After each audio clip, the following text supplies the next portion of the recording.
bepushtlik, onkologiya, mo'yakilarning rivojlanishidan orqada qolishi va oxir-oqibat uni olib tashlashga sabab bo'lishi mumkin. O'g'il farzandi bor ota-onalar, agarda sizning farzandingizda bir yoki ikkala tuxumi joyida joylashmasa, bu qanday oqibatlarga olib kelishi mumkin? Bu kasallikka olib keluvchi sabab ona homiladorlik vaqtining noto'g'ri o'tishi hisoblanadi. Aynan bu muammo bolalarda uchraydigan urologik kasalliklarning 30% ni tashkil qiladi.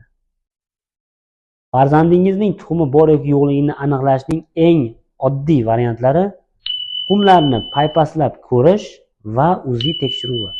Bu kasallikning darajasiga qarab konservativ, ya'ni dori-darmon bilan yoki operatsiya yo'li bilan davolanadi.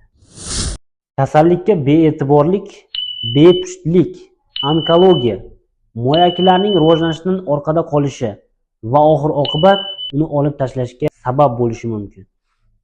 Farzandingiz sog'ligiga befarq bo'lmang.